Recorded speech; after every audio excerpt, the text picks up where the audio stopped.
Good morning to all मित्रों। आज આપણે ઓટોમોબાઈલ કમ્પોનન્ટ ડિઝાઇન સબ્જેક્ટની અંદર design chapter number 4 design of bearing તેની અંદર આપણે ચર્ચા કરીશું સ્લાઇડિંગ કોન્ટેક્ટ બેરિંગ માટે ઉપયોગમાં લેવામાં આવતી રેયમોન્ડી એન્ડ બોલ્ડ મેથડ વિશે।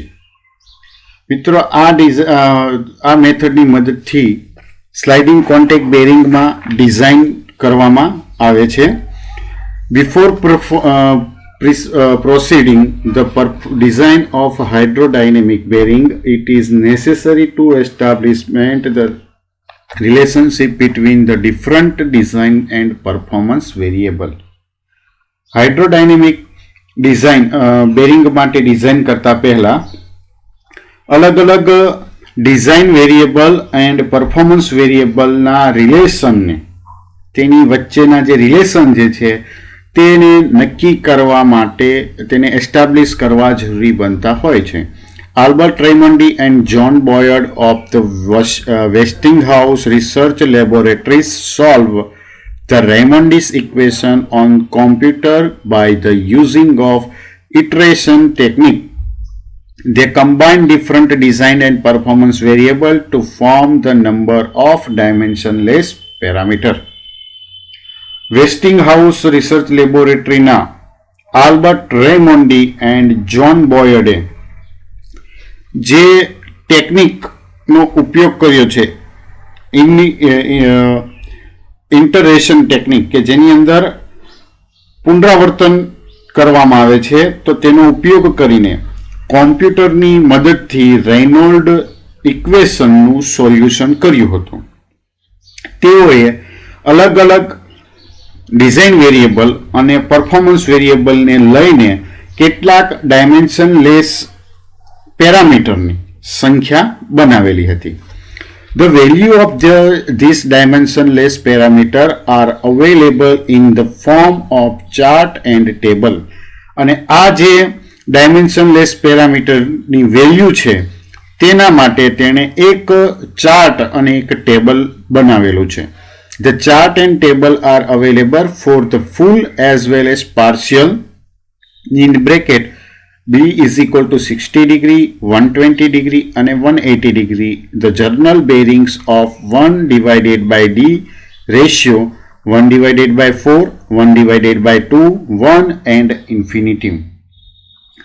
એટલે કે આ જે ચાર્ટ અને ટેબલ જે છે તે સામાન્ય રીતે ફૂલી જર્નલ બેરિંગ અને પાર્શિયલ જર્નલ બેરિંગ માટે બનાવવામાં આવેલું છે કે જેમાં જર્નલ બેરિંગના એક 1/D રેશિયો એટલે કે 1 divided by 4, 1 divided by 2 અને 1 અને ઇન્ફિનિટિવ એવી રીતે અને બીટા બરાબર 60 ડિગ્રી, 120 ડિગ્રી અને 180 ડિગ્રીના એંગલ ઉપર પાર્શિયલ માટે ચાર્ટની અંદર ડાયમેન્શનલેસ પેરામીટરની જે વેલ્યુઓ જે છે તેમાં નક્કી કરવામાં આવેલી છે। તો design and performance variable design અને પરફોર્મન્સ વેરિયેબલની અંદર જોવા જઈએ તો the different design and performance variable use in the design of hydrodynamic journal bearing are as follow. Hydrodynamic journal બેરિંગની રચના માટે ઉપયોગમાં લેવામાં આવેલા અલગ અલગ પ્રકારના ડિઝાઇન અને પરફોર્મન્સ વેરિયેબલ નીચે પ્રમાણે છે। Journal radius small r in millimeter, bearing length small l in millimeter, radial clearance small c in millimeter. The radial clearance is given by જે રેડિયલ ક્લિયરન્સ જે છે તે આપણે અગાઉ નોમેનક્લેચરની અંદર પણ જોઈ ગયા હતા કે બે અલગ અલગ રેડિયસનો ડિફરન્સ છે, તો તેના માટે radial clearance small c is equal to capital r minus small r where r is equal એને નંબર 1 આપી દઈએ, equation number 1 where capital r is equal to bearing radius and small r is equal to journal radius. એટલે કે જે આપણે clearance radial clearance આપણે જે શોધીએ છીએ તો તેની અંદર મુખ્યત્વે બેરિંગની રેડિયસ અને જર્નલની રેડિયસને ધ્યાનમાં લેવામાં આવે છે કે જેમાં બેરિંગની રેડિયસમાંથી જર્નલની રેડિયસને બાદ કરવામાં આવે છે અને અહીં બંને રેડિયસની વેલ્યુઓ જે છે તે આપણને મિલીમીટરની અંદર લેવાની હોય છે। જર્નલની સ્પીડ NS, જર્નલની સ્પીડને NS વડે આઈડેન્ટિફાઈ કરવામાં આવે છે અને તે હર હંમેશ કેસમાં રિવોલ્યુશન પર સેકન્ડની અંદર લેવાની થાય છે. પછી આવે છે યુનિટ બેરિંગ પ્રેશર ઓર લોડ પર યુનિટ પ્રોજેક્ટેડ એરિયા. એટલે કે બેરિંગ પ્રેશર અથવા તો કોઈ પણ પ્રોજેક્ટેડ એરિયા ઉપર, અમુક લિમિટેડ પ્રોજેક્ટેડ એરિયા ઉપર લોડ જે છે તેના માટેનું નોટિફિકેશન P છે અને તેની વેલ્યુ પ્રેશરની value unit newton upon millimetre સ્ક્વેરની અંદર લેવામાં આવે છે. અને તેની ગણતરી કરવામાં જોઈએ તો the unit bearing pressure is the average pressure in a bearing it is given by. એટલે કે યુનિટ બેરિંગ પ્રેશર જે છે તે બેરિંગ માટેનું એવરેજ પ્રેશર લેવામાં આવે છે અને તેને શોધવા માટેનું સૂત્ર નીચે પ્રમાણે છે. P is equal to load divided by projected area. Generally પ્રેશરનું સૂત્ર છે કે વેટ ડિવાઇડેડ બાય વેટ અથવા તો load divided by projected area. અહીં લોડની વેલ્યુ જે છે આપણે ત્રણેયની અંદર જે નોટિફિકેશન આપણે જે યુઝ કરીએ છીએ, જે વેરિયેબલને આપણે આઈડેન્ટિફાઈ કરવા માટે જે સંજ્ઞાનો ઉપયોગ કરીએ છીએ તે અહીંયા મૂકી દઈએ તો પ્રેશર માટેની P is equal to load માટે આપણે W આઈડેન્ટિફિકેશન છે અને પ્રોજેક્ટેડ એરિયા માટે લેન્થ અને ડાયામીટર અહીંયા આવશે. તો લેન્થ અને ડાયામીટર જે છે તો ડાયામીટરને પાછું આપણે રેડિયસના ફોર્મમાં કન્વર્ટ કરી દઈએ તો સૂત્ર બને છે P ઇઝ ઇક્વલ ટુ કેપિટલમાં W divided by small l into 2 into R, where capital W બરાબર radial load on journal. Journal ઉપર જે રેડિયલ લોડ લાગે છે તેને કેપિટલ W વડે આઈડેન્ટિફાઈ કરવામાં આવે છે, જ્યારે સ્મોલ d ને અથવા તો સ્મોલ d ને જર્નલના ડાયામીટર તરીકે ઓળખવામાં આવે છે, અથવા તો સ્મોલ r લઈએ તો સ્મોલ r ને જર્નલની રેડિયસ તરીકે લેવામાં આવે છે અને રેડિયસ જે છે તે હર હંમેશ કેસમાં મિલીમીટરમાં લેશું અને જે લોડ છે તેની વેલ્યુ આપણે ન્યૂટનની અંદર લેશું. ત્યાર પછી જે લુબ્રિકેશન માટે જે લુબ્રિકન્ટનો ઉપયોગ કરીએ છીએ તો લુબ્રિકન્ટની viscosity of lubricant is mu અને તેના માટેનો યુનિટ છે newton second upon millimetre square. એટલે કે લ્યુબ્રિકન્ટ આપણે જે પાર્શિયલ જનરલ કે ફૂલી જનરલ બેરિંગમાં આપણે ઉપયોગ કરીએ છીએ તો તેના માટેની સંજ્ઞા મ્યુ તરીકે ઓળખીએ છીએ અને તેના માટેનો યુનિટ જે છે તે newton second upon millimetre square છે. ત્યાર પછી આગળ જોઈએ કોએફિશિયન્ટ ઓફ ફ્રિક્શન. બે જે સ્લાઇડિંગ સંપર્ક સપાટીઓ વચ્ચે જે કોઈ પણ ફ્રિક્શન પેદા થાય છે તો તેનો ઘર્ષણાંક ગુણાંક કોએફિશિયન્ટ ઓફ ફ્રિક્શન જે છે તે F લેવામાં આવે છે અને તેનો કોઈ પણ પ્રકારનો યુનિટ હોતો નથી. ત્યાર પછી આવે છે ટેમ્પરેચર રાઇઝ. એટલે કે શરૂઆતના સ્ટાર્ટિંગ ટેમ્પરેચર અને ઓપરેટિંગ ટેમ્પરેચર વચ્ચે જે ડિફરન્સ થાય છે તો ટેમ્પરેચરની અંદર જે વધારો થાય છે અથવા તો બે ટેમ્પરેચર વચ્ચે જે ડિફરન્સ મળે છે કે જેને આપણે ડેલ્ટા T ની મદદથી ઓળખીએ છીએ અને ડેલ્ટા T ની વેલ્યુ હર હંમેશ કેસમાં આપણે ટેમ્પરેચરના જે યુનિટ છે તે જ લેવામાં આવે છે, એટલે કે ડિગ્રી સેન્ટીગ્રેડ. નેક્સ્ટ આગળ total flow of lubricant Q in millimetre cube upon second.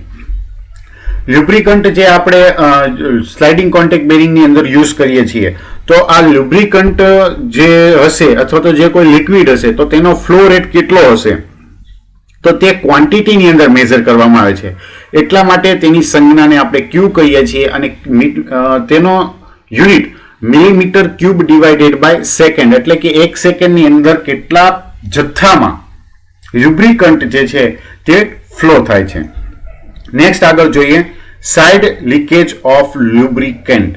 તો લ્યુબ્રિકેન્ટ જે છે તે કેટલા પ્રમાણમાં લીકેજ થાય છે તો લીકેજ માટે પણ આપણે ક્વોન્ટિટીની અંદર જ મેઝર કરવાનું આવે છે તો તેના માટે આપણે લઈએ છીએ સંજ્ઞા QS અને યુનિટ પણ આપણે સેમ રહેશે millimetre cube divided by second.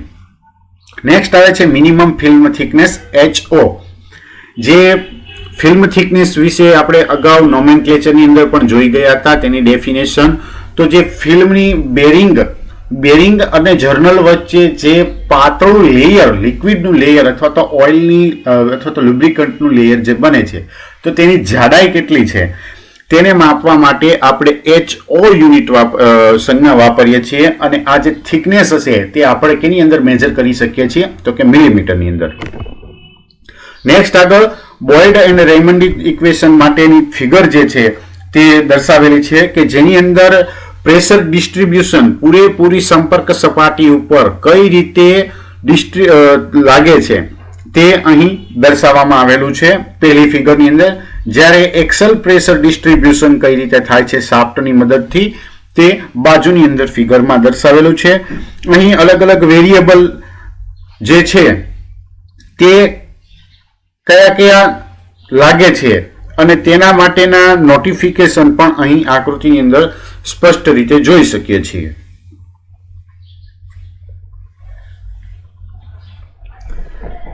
Next હવે આગળ જોઈએ ડાયમેન્શનલેસ પેરામીટર. આપણે અગાઉ પણ જોઈ ગયા કે રેમન્ડી અને બોયડ દ્વારા ઘણા ડાયમેન્શનલેસ જે વેલ્યુ છે તેનું એક ટેબલ અથવા તો ચાર્ટના સ્વરૂપમાં તેને આખી કોષ્ટક બનાવેલું છે અને તેમાં કયા કયા પ્રકારના વેરિયેબલ છે તે અહીંયા દર્શાવેલા છે. The Raimondi and Boyd use the following dimensionless parameter in their chart and table.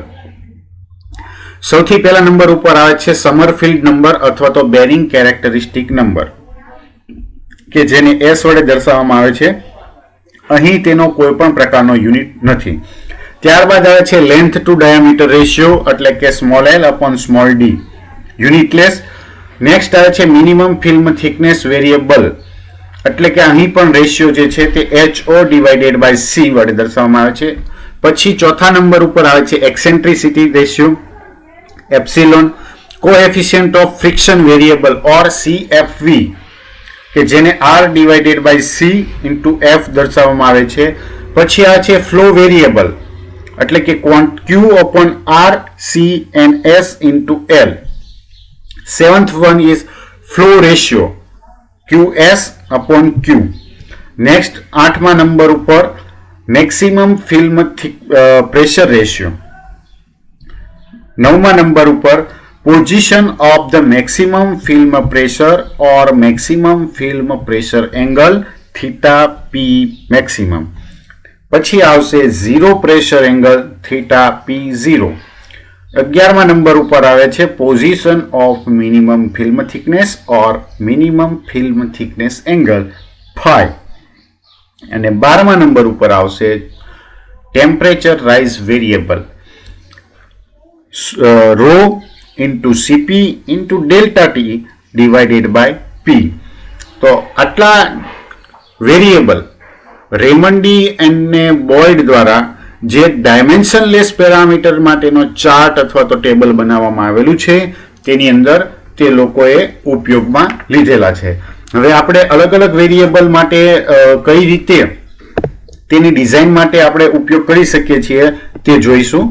તો સૌથી પહેલા આપણે જોઈએ સમરફિલ્ડ નંબર અથવા તો bearing characteristic number S. The Sommerfeld number is given by capital S is equal to R divided by C in bracket over raised to 2 अथवा तो square into mu into NS divided by P. અને આ equation ને 3 number આપીશું. Sommerfeld number માટેનું સૂત્ર છે અને તેને આપણે સમરફિલ્ડના નામ ઉપરથી S તરીકે આઈડેન્ટિફાઈ કરેલું છે અને એ સૂત્ર આ પ્રમાણે છે S is equal to બ્રેકેટમાં R divided by C raised to 2 into mu into NS divided by P. It is the most important dimensionless parameter. It contains the all variable which are controlled by designer. It has been used as APSICA in all the chart except the viscosity chart. એટલે કે જે રેમન્ડી અને બોયડ દ્વારા dimensionless પેરામીટરનું એક chart બનાવેલો છે તો તેની અંદર આ એક મહત્વનું ડાયમેન્શનલેસ પેરામીટર છે અને તેની અંદર જે કોઈ પણ વેરિયેબલ ઉપયોગ કરવામાં આવ્યો છે તો આ બધા જ વેરિયેબલનો કંટ્રોલ ડિઝાઇનર દ્વારા થતો હોય છે અને અહીં માત્ર વિસ્કોસિટી ચાર્ટ સિવાયના જે વેરિયેબલ છે તે પણ ધ્યાને લેવામાં આવેલા છે. નેક્સ્ટ આવે છે length two diameter ratio.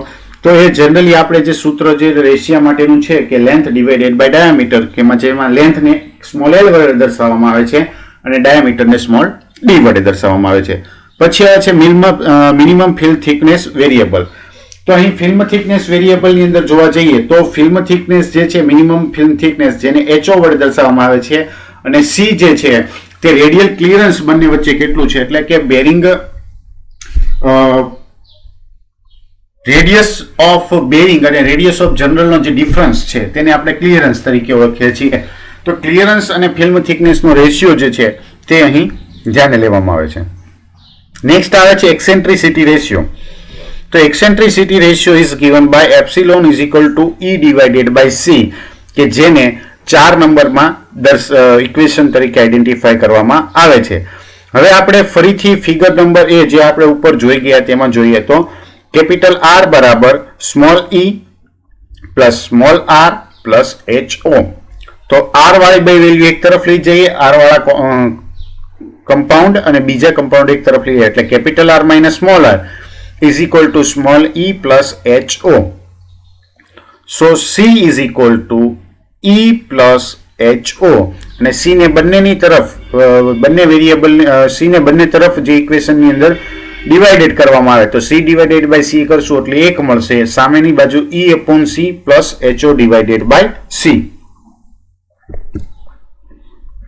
E upon C is equal to 1 minus HO upon C. So epsilon is equal to 1 minus HO minus C. એટલે કે એક્સેન્ટ્રિસિટી જે છે તે મિનિમમ ફિલ્મ થિકનેસ વેરિયેબલ ને એકમાંથી બાદ કરતા જે વેલ્યુ મળે છે તે દર્શાવે છે. નેક્સ્ટ આવે છે 5મા નંબર ઉપર coefficient of friction variable CFV, R upon C into F. પછી આવે છે flow variable FV is equal to Q divided by R into C into NS into L. પછી આવે છે ફ્લો વેરિયેબલ. તો ફ્લો વેરિયેબલ માટેનો flow ratio જે છે તો તેના માટેનું સૂત્ર છે QS upon Q. પછી આવશે 8મા નંબર ઉપર maximum film pressure ratio P upon P maximum. Next આવે છે position of maximum film pressure or maximum film pressure angle theta P maximum. એટલે કે મેક્સિમમ ફિલ્મ પ્રેશરની પોઝિશન કેટલી હશે અથવા તો તેનો રેશિયો તેનો એંગલ કેટલો થશે તો તે એંગલને થીટા P મેક્સિમમ વડે આઈડેન્ટિફાઈ કરવામાં આવે છે. It is given an angular position of the maximum pressure in the fluid film. એટલે કે આ ફ્લુઇડ ફિલ્મની અંદર મેક્સિમમ પ્રેશરે તેની એંગ્યુલર પોઝિશન કેટલી છે, કેટલા ડિગ્રી ઉપર છે તે દર્શાવે છે. પછી આવે છે zero pressure angle theta P0. તો it give the terminating position of high pressure fluid film. High pressure fluid ફિલ્મની ટર્મિનેટિંગ પોઝિશન જે છે તે થીટા P0 અથવા તો ઝીરો પ્રેશર એંગલ વડે દર્શાવવામાં આવે છે. પછી આવે છે position of minimum film thickness or minimum film thickness angle phi. Minimum film થિકનેસનો એંગલ કેટલો હશે અથવા તો કેટલા ડિગ્રી સુધી તે એક્સપાન્ડ તે કામ કરતું હશે તો તેના માટે છે તો it give an angular position of minimum fluid film thickness. Minimum આપણે H0 જે છે HO તે કેટલા એંગલ સુધી કામ કરી શકે છે અથવા તો તે કેટલા વેરિયેબલ સુધી તે કેટલા ડિગ્રી સુધી તેની થિકનેસ જે છે તે મેન્ટેન કરે છે તો તેને phi વડે દર્શાવવામાં આવ્યું છે. નેક્સ્ટ આવે છે temperature rise variable. Temperature rise વેરિયેબલની અંદર ρ into CP into delta T divided by P. એટલે કે શરૂઆતના સ્ટાર્ટિંગ ટેમ્પરેચર અને એન્ડિંગ ટેમ્પરેચરની વચ્ચેનો જે ડિફરન્સ છે તે અહીં ધ્યાને લેવામાં આવેલો છે. It is the important to note that when the temperature rise variable is solved, all variable ρ, Cp, P and delta T must be sustained in the SI unit. એટલે કે અહીં એક મહત્વની વસ્તુ છે કે જો ટેમ્પરેચર વેરિયેબલ અહીં સોલ્વ થઈ જતો હોય તો આવા કિસ્સામાં બાકી રહેલા અન્ય વેરિયેબલ કે જેની અંદર ρ, Cp અને P તથા ડેલ્ટા T ની વેલ્યુઓ જે છે તે આપણે SI યુનિટની અંદર લેવાની થતી હોય છે અને the unit used for the temperature rise variable are as follow. એટલે કે ટેમ્પરેચર રાઇઝની અંદર જે કોઈ પણ વેરિયેબલ આપણે યુઝ કરવામાં આવેલા છે તો તેના માટેના યુનિટ જે છે તે નીચે પ્રમાણે છે. રોની વેલ્યુ જે છે તે rho is in kg upon metre cube. રોની વેલ્યુ kg upon મીટર ક્યુબમાં લેવામાં આવે છે અને રો જે છે તે આપણે ડેન્સિટી તરીકે ઓળખીએ છીએ. P જે છે તેને પ્રેશર તરીકે ઓળખીએ છીએ. એના માટે પ્રેશરનો યુનિટ ન્યૂટન અપોન મીટર સ્ક્વેરમાં લેવામાં આવે છે. જ્યારે Cp જે છે તેની અંદર જનરેટ થતી હીટ હશે તો તેનો યુનિટ જૂલ પર કિલોગ્રામ ઇન્ટુ ડિગ્રી સેન્ટીગ્રેડ લેવામાં આવશે. અને ડેલ્ટા ટી કે જે ટેમ્પરેચર ડિફરન્સ છે અથવા તો ટેમ્પરેચર રાઇઝ વેરિયેબલ છે એટલા માટે તેની વેલ્યુ હંમેશા સેન્ટીગ્રેડની અંદર જ લેવામાં આવશે. તો મિત્રો આજનો લેક્ચર આપણે અહીં સુધી રાખીશું. નેક્સ્ટ લેક્ચરની અંદર આપણે રોલિંગ કોન્ટેક્ટ બેરિંગની અંદર જે સ્ટ્રાઇક બેક ઇક્વેશનનો ઉપયોગ કઈ રીતે કરવામાં આવે છે તો તેની ચર્ચા કરીશું.